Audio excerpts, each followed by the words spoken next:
प्रेम क्या है? प्रेम का स्वभाव क्या है? एक सन्यासी प्रेम को किस तरह से लेता है? और आज के जो विषयी हैं, जो संसार की सुविधाओं में लिप्त रहना चाहते हैं, वो प्रेम कैसे करते हैं? एक छोटे से एग्जाम्पल लेके हम चलेंगे और आपको समझाने की कोशिश करेंगे कि विषय वस्तु को छोड़कर अगर आप ईमानदारी से अगर आप प्रेम करते हैं तो उसमें त्याग की भावना रहती है। नमस्कार, भव्य भारत न्यूज़ में आप सभी दर्शकों का स्वागत है। प्रेम का स्वभाव विचित्र होता है।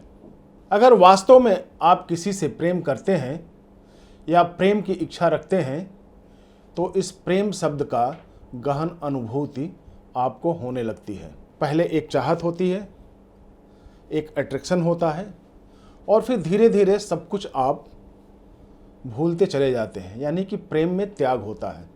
एक छोटी सी कहानी हम लेकर चल रहे हैं इसमें। संत हरिदास जी के जीवन की एक घटना है। एक बार की बात है कि कुछ दुष्टों ने हरिदास जी को बीच रास्ते में पकड़ लिया और उनको मारने लगे। कहने लगे, अब ले हरि का नाम। जितनी बार मारते थे उतनी बार बोलते थे कि अब तू ले हरि का नाम। और रविदास जी और हरिदास जी वही अपना कहते रहे, भगवान का नाम लेते रहे, प्रभु का नाम लेते रहे, हरि का नाम लेते रहे। लेकिन दुष्ट उनकी अच्छी तरह से पिटाई करते रहे और फिर बोलते रहे कि अब तू ले हरि का नाम, अब तू ले हरि का नाम। संत हरिदास जी ने विचार किया कि ये मुझे मारते हैं तो इनके मुख से हरि का नाम निकलता है। कहते हैं ना कि ले हरि का नाम, तो ये भी तो किसी भाव से नाम ले रहे हैं। तो मेरे जब भगवान का नाम ले रहे हैं और मुझे मार रहे हैं, तो अगर हरि नाम का नाम अगर एक दुष्ट भी ले रहा है और उसके लिए मेरे प्रभु के, अपने प्रभु के बारे में अगर मुझे थोड़ी सी तकलीफ भी हो रही है तो हमें तो अच्छा है। क्या करें हम इसके लिए? थोड़ा सा दुखी सह लेंगे। तो इससे एक ये आपको एक लेसन मिलता है कि अगर आप प्रेम करते हैं तो प्रेम में कष्ट होता है, त्याग होनी चाहिए, आप में सहन शक्ति होनी चाहिए। अपने प्रेम के पात्र के सुख के लिए यदि हमें दुख भी सहना पड़े तो उस दुख में ही हमें सुख मिलना चाहिए। लेकिन आज की तारीख में हैं लोग कितने, बातों बातों पर कत्ल कर देना, बात न मानने पर घर से निकाल देना या घर छोड़ के चले जाना, जहर दे देना, गोली मार देना। ये आजकल के बच्चों में यही सिर्फ देखने को मिल रही है। वैसे भी वो समझते ही नहीं कि असली प्रेम का मतलब क्या होता है। प्रेम त्याग चाहता है और जब तक प्रेम में त्याग नहीं रहेगा, आपका प्रेम प्रेम नहीं रह के वो एक विषयी हो जाएगा। उसके सुख के लिए तो दुख सहने में ही आनंद आता है, तभी वो प्रेम है। प्रेम जिंदा रहे इसलिए आपको दुख सहना पड़ेगा। अगर हम देखें तो प्रेम के, जिनका प्रेम का उदाहरण दिया जाता है, हीर रांझा को हम देखें, लैला मजनू को देखें, कितना इनको कष्ट सहना पड़ा। आध्यात्मिक अगर हम प्रेम की बात करें तो आप सबरी का ले लीजिए। पूरी जिंदगी राम में जो उनकी श्रद्धा थी, भाव थी, प्रेम था, उसको पाने के लिए सबरी ने पूरी जिंदगी लगा दी। मीराबाई को ही ले लीजिए, श्री कृष्ण के लिए उन्हें क्या क्या ना करना पड़ा। राधे को ले लीजिए, श्री राधे जी भी चुपचाप रहीं और कितना कष्ट सहा श्री कृष्ण के लिए। लेकिन आज ये लोग आध्यात्मिक क्षेत्र में इनके प्रेम अमर हैं, सब नाम लेते हैं और यही एग्जाम्पल बन के हमारी ज़िंदगी में आते हैं और हम लोग इनको आदर्श मानते हैं। प्रेम में सहनशीलता स्वाभाविक ही आ जाती है। अगर आप प्रेम वास्तव में प्रेम करते हैं तो सहनशीलता उसमें स्वाभाविक ही आ जाती है। माँ कितनी भी बीमार क्यों ना हो, अगर उसका बेटा कहीं परदेश से आ जाता है तो माँ तुरंत उठ खड़ी होती है, उसको गले लगाती है या कोशिश करती है गले लगाने की। अगर वो उठने लायक हो, बिस्तर से उठने लायक हो, तो प्रसन्नतापूर्वक उठ के उसको भोजन बनाने की कोशिश करती है। अगर भोजन बनाने की स्थिति में हो तो वो कोशिश करती है कि अपने बच्चे को हम कम से कम अपने हाथ खाना खिला दें। तो ये एक भाव होता है और इस भाव को कायम रखने के लिए त्याग जरूरी है। दिन भर के श्रम के बाद थकान से चूर चूर माँ अपनी गोद के बालक के बिस्तर को गीला होते देख वो उसे क्या करती है, एक सूखी चादर पर सुला देती है और अपने उस गीले बिस्तर पे भी सो जाती है। अब जिसका जिससे प्रेम है वह उसके सुख के लिए अपने कौन से भोग का त्याग मुस्कुराते हुए करे, यह उस व्यक्ति के इच्छा शक्ति पर और भाव पर निर्भर करता है। विचार करें, प्रेम का केंद्र भिन्न होने पर भी विषयी और भगवत प्रेमी दोनों ही भोग का त्याग करते हैं। विषयी अपने कुल की परंपरा, मान मर्यादा, पिता की संपत्ति, दिन का चैन, रात की नींद, भूख प्यास का ध्यान, सब कुछ छोड़कर विषय वस्तु में, विषय मूर्ति में लग जाता है। तो भगवत प्रेमी वही क्या करता है? भगवत प्रेमी स्वयमेव भोग त्याग करता है, अभावग्रस्त जीवन जीने को मजबूर होता है और उसी में वह अपना सौभाग्य समझता है। यानी कि एक तपस्या कर रहा है, प्रेम के लिए तपस्या कर रहा है। वो एक भाव है उसमें कि हम तो खाना छोड़ देंगे, पानी छोड़ देंगे।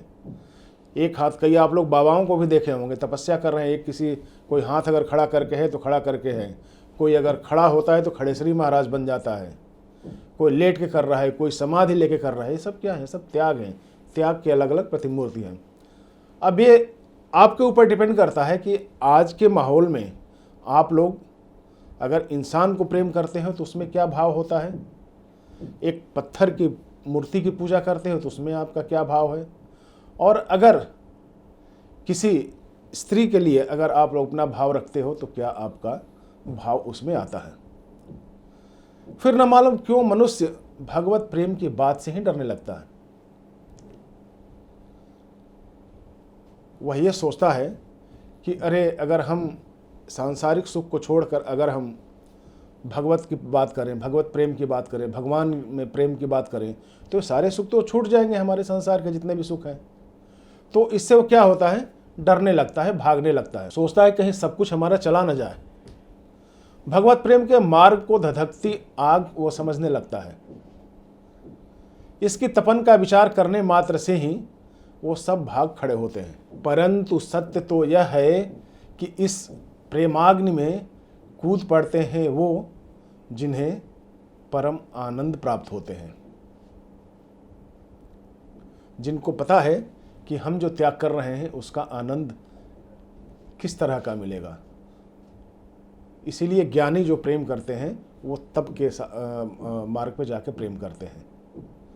मेरे भाई बहनों, भगवत प्रेम के अभाव में इस परिवर्तनशील असत दृश्य जगत से चिपक कर सुख चाहने वाला तो बर्फ से ढके पर्वत पर नग्न रहता हुआ भी गर्मी की अभिलाषा रखता है।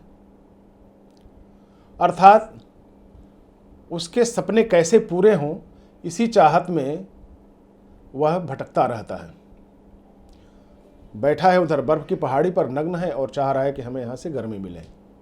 कैसे संभव हो पाएगा?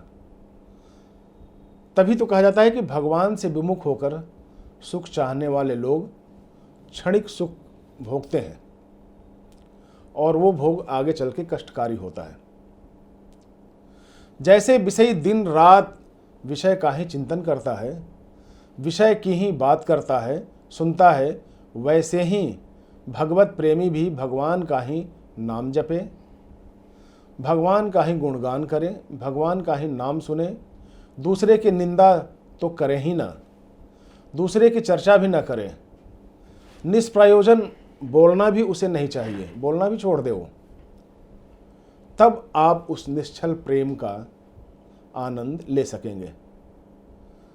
50 लाख में कोई अगर संपत्ति हो तो आपने उसे 50 लाख में दिया हो, 1 रुपये में दिया हो या मुफ्त दे दिया हो, कैसे भी क्यों ना दे दिया हो, पर एक बार अगर आपने रजिस्ट्री कर दी तो उस जगह की सफाई या देखरेख की जिम्मेदारी किसकी होती है? उसकी जिसको कि आपने रजिस्ट्री की है। ठीक उसी तरह से प्रेम का भाव है कि एक बार प्रेम के उसमें आपने जिसको समर्पित कर दिया, अपने आप को उस भाव में समर्पित कर दिया, प्रेम के भाव में अपने आप को अगर आपने समर्पित कर दिया, तो अब वो उसकी जिम्मेदारी है कि आपको कैसे रखता है। बस इतनी सी बात है प्रेम के समझने में, और आज के लोगों को यह समझना बहुत ज़रूरी है।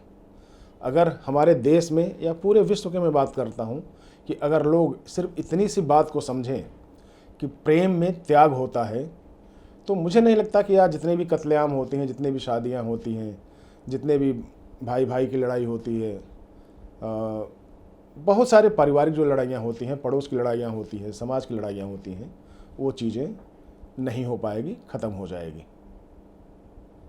बस आज के एपिसोड में इतना ही लेसन। अगले एपिसोड में फिर मिलेंगे, तब तक के लिए नमस्कार।